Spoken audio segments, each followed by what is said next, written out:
भगवान श्री राम ने बताया मृत्यु के बाद आत्मा 13 दिन तक घर में क्यों रहती है। एक बार की बात है, प्रभु श्री राम और माता सीता चित्रकूट धाम में विहार कर रहे थे। शांत पवित्र वातावरण में दोनों विश्राम कर रहे थे। तभी माता सीता के मन में एक अत्यंत जिज्ञासु प्रश्न निर्माण हुआ। वे विनम्रता से प्रभु श्री राम से पूछ बैठी, नाथ, क्या मैं आपसे एक प्रश्न पूछ सकती हूं? भगवान श्री राम ने मुस्कुराते हुए कहा, देवी, आपके मन में जो भी प्रश्न हो निसंकोच पूछिए। माता सीता ने कहा, प्रभु, मैं जानना चाहती हूं कि जब किसी प्राणी की मृत्यु हो जाती है तो ऐसा क्यों कहा जाता है कि उसकी आत्मा 13 दिनों तक अपने घर और संसार में बनी रहती है? क्या यह सत्य है? यदि हां, तो ऐसा क्यों होता है? वह आत्मा इन दिनों में क्या अनुभव करती है?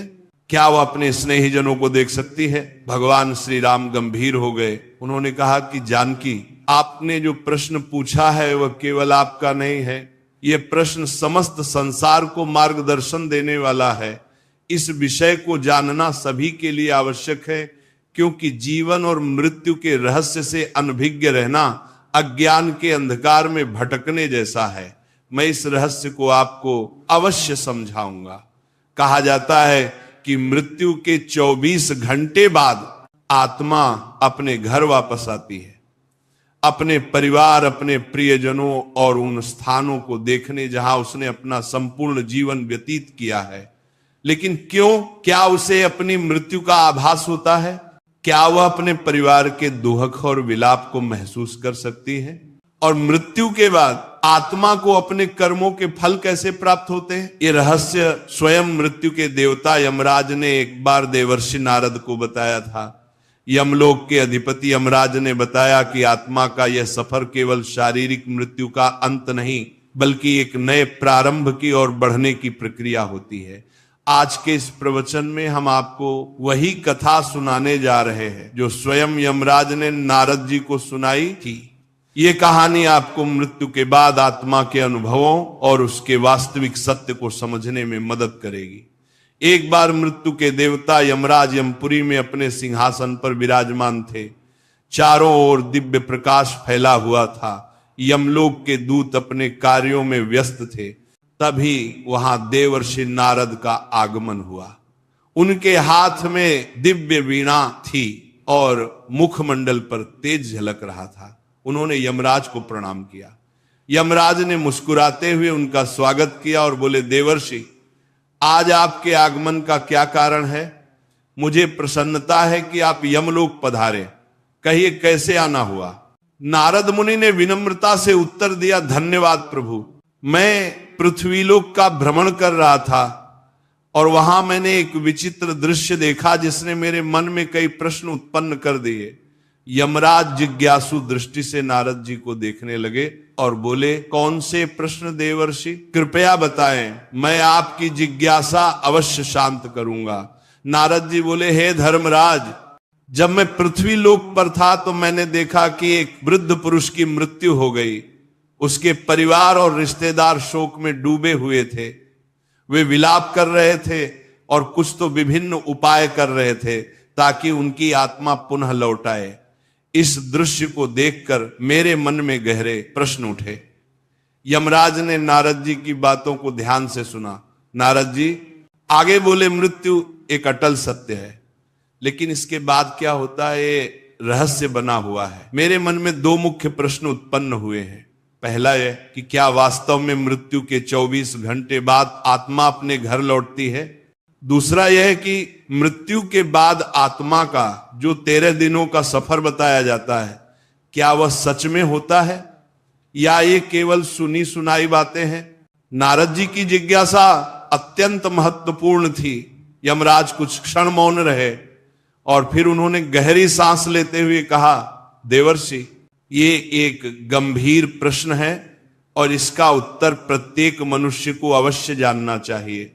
मैं तुम्हें इस रहस्य की पूरी कथा सुनाता हूं, जिसे समझने से हर जीव मृत्यु के वास्तविक स्वरूप को जान सकेगा। यमराज कहानी शुरू करते हैं। बहुत समय पहले की बात है। एक गांव का एक युवा जिसका नाम आलोक था, बचपन से ही धार्मिक प्रवृत्ति का था। वह प्रतिदिन तुलसी में जल चढ़ाता, सुबह शाम पूजा पाठ करता और सदा ईश्वर का स्मरण करता। उसके परिवार में उसके पिता, पत्नी और एक छोटा सा बच्चा था। मां का देहांत कई वर्षों पहले हो चुका था और अब उसके पिता भी लंबे समय से बीमार थे। समय बीतता गया और एक दिन उसके पिता ने भी इस संसार को छोड़ दिया। ये घटना आलोक के लिए असहनीय थी। उसने अपने पिता का विधि पूर्वक अंतिम संस्कार किया, लेकिन उसके मन में अनेकों प्रश्न उभरने लगे। मृत्यु के बाद आत्मा का क्या होता है? क्या आत्मा वास्तव में घर लौटती है? यदि हां तो क्यों? इन प्रश्नों के उत्तर खोजने के लिए वह एक आध्यात्मिक यात्रा पर निकल पड़ा। कई गांवों और जंगलों से होते हुए अंततः वह एक आश्रम पहुंचा, जहां एक तेजस्वी संत ध्यानमग्न थे। आलोक ने उनके चरणों में गिरकर पूछा, गुरुदेव, मृत्यु के बाद आत्मा का क्या होता है? क्या यह सच है कि मृत्यु के 24 घंटे बाद आत्मा अपने घर लौटती है? संत मुस्कुराए और बोले, बेटा, यदि तुम इस रहस्य को सच में समझना चाहते हो तो तुम्हें इस जंगल में और आगे बढ़ना होगा। वहां तुम्हारे सभी प्रश्नों के उत्तर तुम्हारा इंतजार कर रहे हैं। आलोक ने श्रद्धा से सिर झुकाया और कहा, गुरुदेव, मैं ये यात्रा करने के लिए तैयार हूं, कृपया मुझे मार्ग दिखाइए।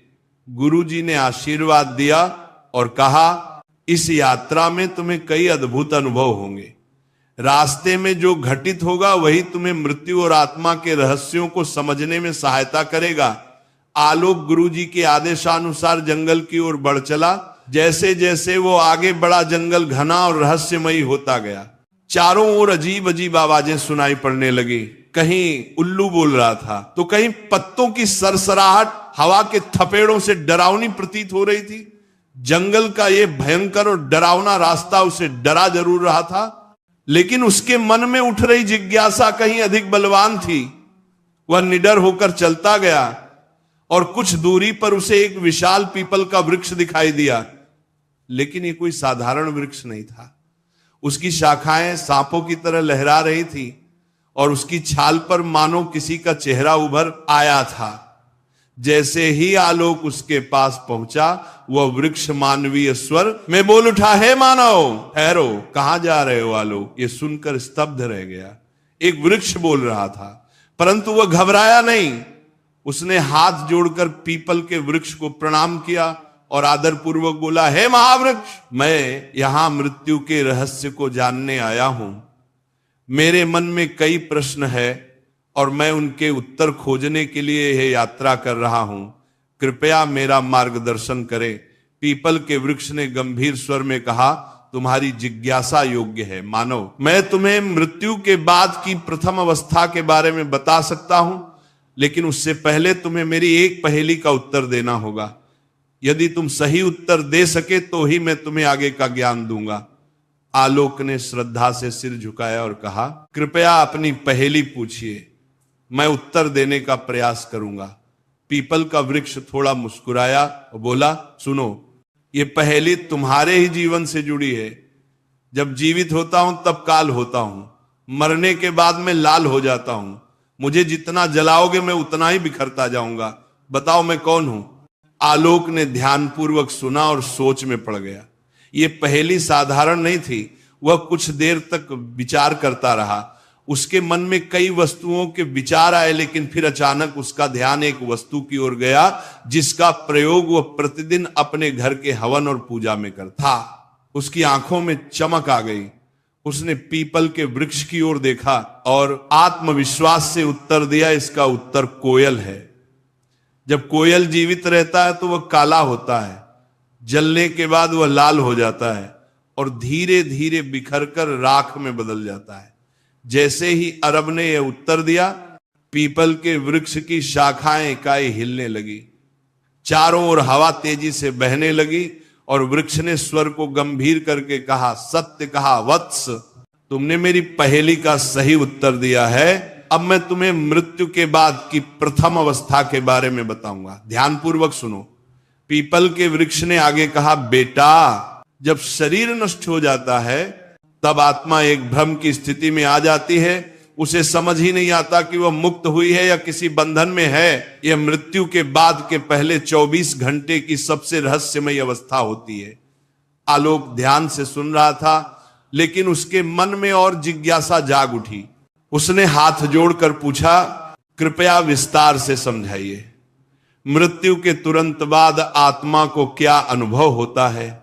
पीपल ने गहरी सांस ली, मानो किसी पुरातन स्मृति को जागृत कर रहा हो, और फिर कहा, जब मृत्यु होती है तो आत्मा शरीर से अलग हो जाती है, परंतु पहले ही क्षण में आत्मा को यह समझ नहीं आता कि वह देह से मुक्त हो गई है। वह स्वयं को जीवित ही मानता है। यह ठीक वैसा ही है जैसे कोई गहरी नींद में हो और अचानक नींद टूट जाए, परंतु उसे यह भान ना हो कि वह जाग चुका है। आत्मा उसी स्थिति में भटकती रहती है। आलोक ने चकित होकर पूछा, क्या आत्मा को अपना मृत शरीर दिखाई देता है? पीपल ने कहा, हां, बहुत बार आत्मा अपने ही मृत शरीर को देखती है। वो अपने परिवार को रोते बिलखते देखती है। वो उनसे बात करने की कोशिश करती है, उन्हें छूने का प्रयास करती है, लेकिन कोई उसकी आवाज नहीं सुन सकता, कोई उसके स्पर्श को महसूस नहीं कर सकता। ये आत्मा के लिए सबसे बड़ा भ्रम और पीड़ा का क्षण होता है। इन पहले कुछ घंटों में आत्मा का सबसे अधिक मोह अपने घर परिवार से रहता है। वह अपने प्रियजनों के आसपास ही घूमती रहती है। कई आत्माएं घर में ही रुकी रहती हैं, अपने परिवार के लोगों को देखती हैं, लेकिन वे कुछ कर नहीं पाती। कभी कभी आत्मा को यह आभास भी होता है कि वो अभी भी जीवित है, उसे भूख लगती है, प्यास लगती है, लेकिन जब वह भोजन की ओर बढ़ती है तो पाती है कि वह खा नहीं सकती। जब वह अपने प्रियजनों को गले लगाने का प्रयास करती है तो पाती है कि वह उसे महसूस नहीं कर सकती। यह स्थिति आत्मा के लिए सबसे अधिक कष्टदायक होती है। आलोक की आंखों में विस्मय और करुणा दोनों झलक उठे। उसने पूछा, क्या आत्मा को अपने कर्मों का आभास होने लगता है? पीपल का स्वर और गंभीर हो गया और उसने आगे कहा, हां, जैसे जैसे समय बीतता है आत्मा को धीरे धीरे अपने कर्मों का आभास होने लगता है। यदि उसके जीवन में अच्छे कर्म थे तो उसे भीतर से शांति अनुभव होती है, लेकिन यदि उसने बुरे कर्म किए थे, किसी का दिल दुखाया था, अधर्म किया था, तो वह पीड़ा से भर उठती है। उसे अपने ही पापों का बोझ महसूस होने लगता है। कई आत्माएं इतनी अशांत होती हैं कि वे घर के भीतर ही अटक जाती हैं और उनका शरीर जलाया जाता है, तब भी वे वही भटकती रहती हैं। इसलिए शास्त्रों में कहा गया है कि मृत्यु के तुरंत बाद गीता का पाठ करना चाहिए, आत्मा के लिए प्रार्थना करनी चाहिए, ताकि वो अपने मोह को त्याग कर आगे की यात्रा पर बढ़ सके। 24 घंटे के भीतर आत्मा को धीरे धीरे यह समझ आने लगता है कि वो अब इस संसार में नहीं रही, लेकिन तब तक उसका मोल इतना अधिक बढ़ जाता है कि वो अपने घर वापस लौटती है।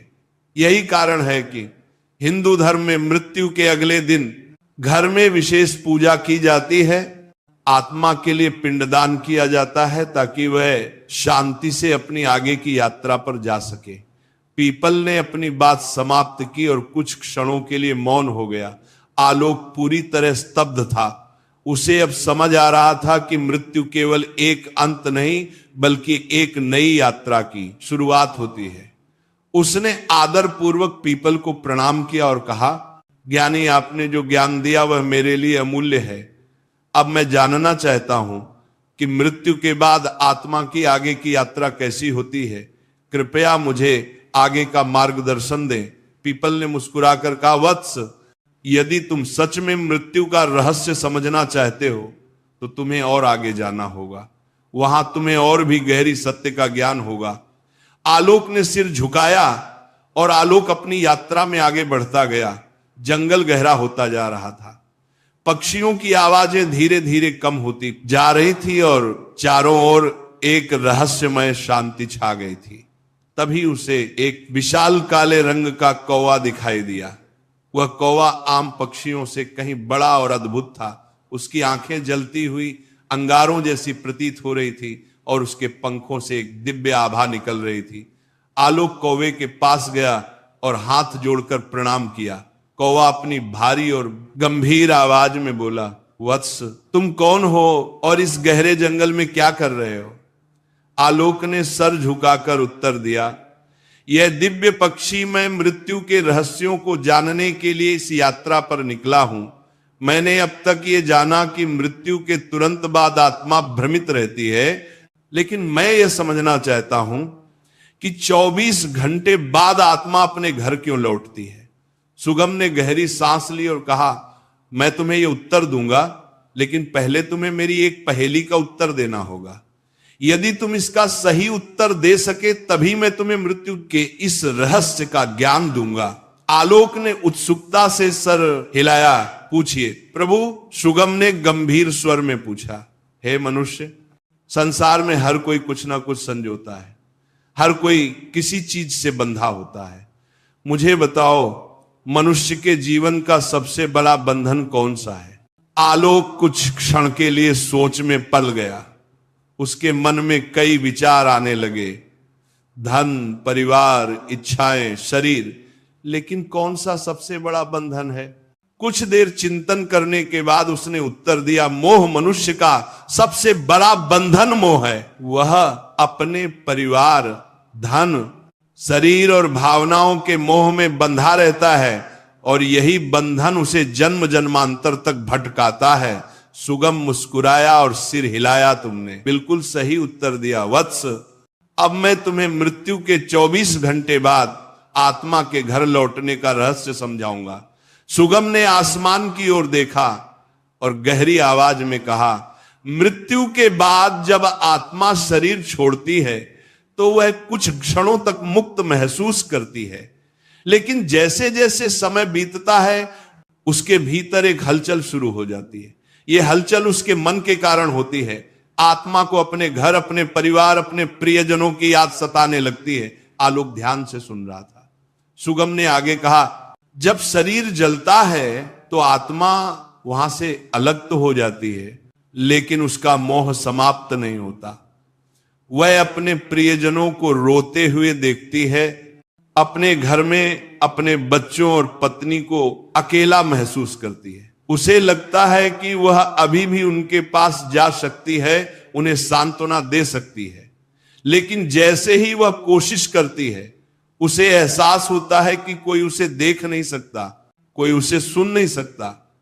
आलोक ने आश्चर्य से पूछा, तो क्या आत्मा दुखी होती है? सुगम गंभीर स्वर में बोला, आत्मा बहुत दुखी होती है। वह अपने प्रियजनों को पुकारती है, अपने बच्चे के सर पर हाथ फेरना चाहती है, अपने घर में घूमना चाहती है, लेकिन वह केवल एक छाया बनकर रह जाती है। यह उसकी सबसे बड़ी पीड़ा होती है। यही कारण है कि हिंदू धर्म में मृत्यु के बाद विशेष कर्मकांड किए जाते हैं। जब परिवार जन्म गीता का पाठ करते हैं, दीप जलाते हैं और आत्मा की शांति के लिए पिंडदान करते हैं, तब आत्मा को धीरे धीरे इस संसार से मुक्त होने में सहायता मिलती है। आलोक की आंखें नम हो गई थी। उसने धीमे स्वर में पूछा, तो क्या आत्मा हमेशा के लिए अपने घर ही रहती है?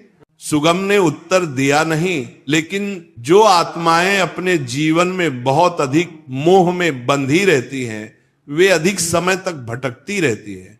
वे अपने परिवार, अपनी इच्छाओं, अपने अधूरे कार्यों को लेकर परेशान रहती हैं। उन्हें यह स्वीकार करने में समय लगता है कि अब वे इस संसार का हिस्सा नहीं रही। यही कारण है कि मृत्यु के बाद परिवार को आत्मा की शांति के लिए कर्मकांड करने चाहिए, ताकि आत्मा इस मोह से मुक्त हो सके और अपनी आगे की यात्रा कर सके। सुगम ने आलोक को देखा और कहा, अब तुम जान चुके हो कि आत्मा मृत्यु के 24 घंटे बाद अपने घर क्यों लौटती है। यह मोह ही आत्मा को खींचकर वापस ले आता है। लेकिन अब तुम्हें आगे की यात्रा करनी होगी, क्योंकि अभी भी बहुत से रहस्य बाकी हैं। आलोक ने सुगम के चरणों में सिर झुकाया और कहा कि दिव्य पक्षी, आपने मुझे अनमोल ज्ञान दिया। अब मैं जानना चाहता हूं कि जब आत्मा मोह से मुक्त हो जाती है तब उसकी आगे की यात्रा कैसी होती है। सुगम ने गंभीर स्वर में कहा, वत्स, यदि तुम सच में जानना चाहते हो तो तुम्हें अपनी यात्रा जारी रखनी होगी। आगे तुम्हें और भी गूढ़ रहस्य ज्ञात होंगे। जाओ और आगे बढ़ो। आलोक ने सिर झुकाया। और अब अपनी यात्रा के तीसरे पड़ाव पर पहुंच चुका था। जंगल का घनत्व तो थोड़ा कम होने लगा था और वातावरण में एक अलौकिक शांति थी। पक्षियों का मधुर गान, मंद मंद बहती हवा और चारों ओर हरी भरी भूमि, यह स्थान किसी दिव्य लोक का आभास करा रहा था। तभी उसकी दृष्टि सामने खड़ी एक अद्भुत गोमाता पर पड़ी। यह कोई साधारण गाय नहीं थी। इसके शरीर से एक दिव्य प्रकाश निकल रहा था और इसकी आंखों में गहरी करुणा तथा ज्ञान की झलक थी। आलोक ने श्रद्धा से झुककर गौ माता को प्रणाम किया। गौ माता ने स्नेह से उसे देखा और कहा, वत्स, मैं जानती हूं कि तुम मृत्यु के रहस्यों को जानने के लिए इस यात्रा पर निकले हो। मैं तुम्हें आगे का ज्ञान दूंगी, लेकिन पहले तुम्हें मेरी एक पहेली का उत्तर देना होगा। आलोक ने श्रद्धा से सिर झुकाया और कहा, हे मां, कृपया मुझसे पूछिए। गौ माता ने मधुर किंतु गंभीर स्वर में पूछा। मनुष्य अपने जीवन में कई चीजों को संजोता है, धन, परिवार, प्रतिष्ठा, ज्ञान, लेकिन बताओ उसके लिए सबसे महत्वपूर्ण संपत्ति कौन सी है जो मृत्यु के बाद भी उसके साथ जाती है? आलोक गहरे चिंतन में पड़ गया। वह सोचने लगा, धन तो यहीं छूट जाता है, परिवार भी पीछे रह जाता है, प्रतिष्ठा भी मिट जाती है, तो फिर कौन सी चीज मनुष्य के साथ जाती है? कुछ क्षण विचार करने के बाद उसने उत्तर दिया, कर्म। मनुष्य के कर्म ही उसकी सबसे बड़ी संपत्ति होती है। धन, परिवार और प्रतिष्ठा सब यहीं छूट जाते हैं, लेकिन अच्छे या बुरे कर्म उसकी आत्मा के साथ जाते हैं और उसकी आगे की यात्रा तय करते हैं। गौ माता मुस्कुराई और सर हिलाया। तुमने सही उत्तर दिया वत्स। मैं तुम्हें मृत्यु के तीसरे चरण का रहस्य बताऊंगी। गौ माता ने अपनी आंखें बंद की और उनके चारों ओर एक दिव्य आभा फैल गई। उन्होंने गहरे स्वर में कहना शुरू किया, जब आत्मा मृत्यु के बाद अपने मोह से मुक्त हो जाती है, तब उसका सामना अपने कर्मों से होता है। आत्मा को अपने संपूर्ण जीवन का प्रतिबिंब दिखाई देता है। उसने जो अच्छे कर्म किए होते हैं वे उसे प्रकाश की ओर ले जाते हैं, और जो बुरे कर्म किए होते हैं वह उसे अंधकार की ओर धकेलते हैं। आलोक ध्यानपूर्वक सुन रहा था। गौ माता ने आगे कहा, यदि आत्मा ने जीवन भर अच्छे कर्म किए हैं, दान, गौ सेवा, भजन, सत्संग, दूसरों की सेवा, तो वह शीघ्र ही स्वर्ग की ओर बढ़ती है। वहां उसे दिव्य सुख मिलता है, जहां न पीड़ा होती है न दुख। लेकिन यदि उसने पाप किए हैं, अत्याचार, छल, क्रोध, अहंकार, हिंसा, तो उसे यमलोक में जाना पड़ता है, जहां उसके कर्मों के अनुसार उसे दंड भोगना पड़ता है। आलोक ने प्रश्न किया, हे माता, क्या मनुष्य अपने कर्मों को बदल सकता है? क्या मृत्यु के बाद उसका भाग्य तय हो जाता है? गौ माता ने गंभीर स्वर में उत्तर दिया, नहीं वत्स, मनुष्य जब तक जीवित है तब तक अपने कर्मों को सुधार सकता है, वह पुण्य कमा सकता है, धर्म के मार्ग पर चल सकता है और अपनी आत्मा को शुद्ध कर सकता है। लेकिन मृत्यु के बाद उसे वही भोगना पड़ता है जो उसने संचित किया है। इसलिए हिंदू धर्म में गौ सेवा, दान, भजन, कीर्तन और सत्संग का बहुत महत्व है। जब मनुष्य गौ माता की सेवा करता है तो वह अपने पापों का नाश करता है। गाय केवल एक पशु नहीं है, यह स्वयं धर्म का प्रतीक है। इसके स्पर्श से ही पाप नष्ट हो जाते हैं और इसकी सेवा करने से पुण्य संचित होते हैं। गौ माता ने आगे समझाया, वत्स, जब आत्मा अपने कर्मों का लेखा जोखा देखती है तब उसे पता चलता है कि उसने जीवन में क्या अर्जित किया। जो पवित्र आत्माएं होती हैं वे आनंद से आगे बढ़ती हैं, लेकिन जो पापी आत्माएं होती हैं वे भय से कांपती हैं। वे सोचती हैं कि यदि उन्हें दूसरा जन्म मिले तो वे अपने जीवन को सुधार लेंगी, लेकिन तब तक बहुत देर हो चुकी होती है। आलोक की आंखों में चिंता झलकने लगी। उसने श्रद्धा से कहा, हे गौ माता, आपने मुझे एक बहुत बड़ा ज्ञान दिया है। अब मैं अपने कर्मों पर और ध्यान दूंगा ताकि जब मेरी मृत्यु हो तो मुझे यमलोक में ना जाना पड़े। गौ माता ने आशीर्वाद दिया और कहा, वत्स, तुम्हारी यात्रा अभी समाप्त नहीं हुई है। आगे तुम्हें और भी रहस्य जानने हैं, जाओ और अपनी यात्रा जारी रखो। आलोक ने गौ माता के चरणों में सिर झुकाया और पुनः अपनी यात्रा के अगले चरण की ओर बढ़ चला। आलोक की यात्रा अब अपने अंतिम पड़ाव की ओर बढ़ रही थी। वह चलते चलते एक विशाल नदी के किनारे आ पहुंची। यह कोई साधारण नदी नहीं थी। इसका जल कहीं शीतल और निर्मल दिख रहा था, तो कहीं रक्त और अग्नि की लपटों से भरा हुआ प्रतीत हो रहा था। नदी के किनारे एक दिव्य देवी प्रकट हुई। उनके तेज से पूरा वातावरण आलोकित हो उठा। वे सौम्य किंतु प्रभावशाली थी, मानो साक्षात ज्ञान और शुद्धता की मूर्ति हो। आलोक ने श्रद्धा से झुककर उन्हें प्रणाम किया। देवी मुस्कुराए और मधुर स्वर में बोली, वत्स, मैं जानती हूं कि तुम मृत्यु के रहस्य को समझने के लिए इस कठिन यात्रा पर आए हो। मैं तुम्हें वैतरणी नदी का रहस्य बताऊंगी, लेकिन पहले तुम्हें मेरी एक पहेली का उत्तर देना होगा। आलोक ने सर झुकाकर कहा, हे मां, कृपया पूछिए। देवी ने गंभीर स्वर में पूछा, बताओ वत्स, इस संसार में मनुष्य का सबसे बड़ा भ्रम क्या है? आलोक कुछ क्षण सोचता रहा, फिर उसने उत्तर दिया, मां, मनुष्य का सबसे बड़ा भ्रम यह है कि वह सोचता है कि यह शरीर और यह संसार अस्थाई है। वह मृत्यु को भूलकर सांसारिक मोह में डूबा रहता है। लेकिन जब मृत्यु का समय आता है, तब उसे समझ में आता है कि यह सब नश्वर है, केवल आत्मा अमर है। देवी मुस्कुराई और कहा, वत्स, तुमने सत्य को पहचान लिया। अब मैं तुम्हें वैतरणी नदी के रहस्य का ज्ञान दूंगी। देवी ने समझाया, वत्स, ये वैतरणी नदी है। ये यमलोक और पितरों के बीच बहती है। ये आत्मा के लिए अंतिम परीक्षा होती है। जिन्होंने अपने जीवन में पुण्य किए होते हैं, वे इसे आसानी से पार कर लेते हैं और स्वर्ग या मोक्ष की ओर बढ़ जाते हैं। लेकिन जिन्होंने पाप और अधर्म किया होता है, उनके लिए यह नदी अग्नि और रक्त से भरी हुई प्रतीत होती है। वे इसमें फंस जाते हैं और छटपटाते रहते हैं। आलोक भय और विस्मय से यह दृश्य देख रहा था। उसने प्रश्न किया, मां, आत्मा के लिए यह नदी इतनी महत्वपूर्ण क्यों है? देवी ने उत्तर दिया, वत्स, यह नदी आत्मा की अंतिम परीक्षा है। यह उसके जीवन के कर्मों का प्रतिबिंब है। जिन्होंने गौ सेवा, दान, पुण्य और धर्म का पालन किया, उनके लिए यह नदी निर्मल जल की धारा बन जाती है। वे इसे पार कर मोक्ष या स्वर्ग की ओर बढ़ते हैं। लेकिन जिन्होंने अधर्म, पाप और अन्याय किया, उनके लिए यह नदी एक भयंकर यातना का स्थान बन जाती है। वे इसमें फंस जाते हैं और तब तक कष्ट भोगते हैं जब तक उनके पापों का नाश नहीं हो जाता। आलोक ये सुनकर गंभीर हो गया। उसने प्रश्न किया, मां, आत्मा इस नदी को कैसे पार कर सकती है? देवी ने कोमलता से समझाया, वत्स, आत्मा केवल सच्चे ज्ञान, भक्ति और अच्छे कर्मों के आधार पर इस नदी को पार कर सकती है।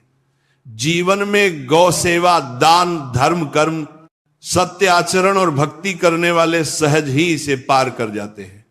विशेषकर गौदान, गाय का दान करने वालों के लिए यह नदी एक सरल मार्ग बन जाती है, क्योंकि गौ माता धर्म का प्रतीक है और जो उसकी सेवा करता है वह अपने पापों को नष्ट कर सकता है। आलोक यह सुनकर चकित रह गया। उसने एक और प्रश्न किया, मां, यदि कोई व्यक्ति जीवन में अच्छे कर्म ना करे तो क्या वह कभी इस नदी को पार नहीं सकता? देवी ने गंभीर स्वर में उत्तर दिया, वत्स, ब्रह्मांड कर्मों के नियम से चलता है। यदि आत्मा वैतरणी को पार कर ले तो वह स्वर्ग की ओर बढ़ती है। यदि नहीं तो उसे यमलोक में न्याय के लिए भेजा जाता है, जहां उसके कर्मों का हिसाब होता है। जो आत्माएं इसे पार नहीं कर पाती, वे भटकती रहती हैं। वे पुनर्जन्म के चक्र में फंस जाती हैं और कई जन्मों तक कष्ट सहती हैं। आलोक की आंख खुल चुकी थी। उसने देवी को प्रणाम किया और कहा, हे मां, आपने मुझे सत्य का ज्ञान दिया।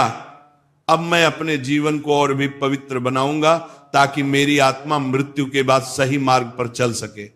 देवी ने आशीर्वाद दिया और कहा, वत्स, तुम्हारी यात्रा पूरी हुई। जाओ और इस ज्ञान को संसार तक पहुंचाओ ताकि लोग मृत्यु से पहले जीवन को समझ सके। आलोक ने पुनः प्रणाम किया और उस दिव्य ज्ञान को हृदय में समेटकर लौट पड़ा। तो यमराज ने नारद जी को इस तरह से आत्मा के 13 दिनों के रहस्य की संपूर्ण कथा सुनाई। उन्होंने बताया कि कैसे आत्मा मृत्यु के बाद अपने घर लौटती है, कैसे वो अपने कर्मों के अनुसार आगे बढ़ती है और किन किन अवस्थाओं से गुजरती है। यमराज के वचन सुनकर नारद जी के सभी संदेह दूर हो गए। नारद जी ने हाथ जोड़कर कहा, आपकी यह दिव्य कथा सुनकर मेरे सभी प्रश्नों के उत्तर मिल गए हैं। अब मुझे स्पष्ट हो गया कि मृत्यु के बाद आत्मा किस प्रकार अपनी यात्रा पूरी करती है। मैं इस सत्य का प्रचार प्रसार करूंगा ताकि अधिक से अधिक लोग इस गूढ़ ज्ञान को समझ सके और धर्म के मार्ग पर चल सके। यमराज ने नारद जी को आशीर्वाद दिया और कहा, देवर्षि, यदि मनुष्य इस सत्य को समझकर जीवन व्यतीत करें तो वे मोह माया से मुक्त हो सकते हैं और सही मार्ग का अनुसरण कर सकते हैं। अगर आज की प्रवचन आपको अच्छी लगी हो तो वीडियो को लाइक करें और ऐसे ही प्रवचन सुनने के लिए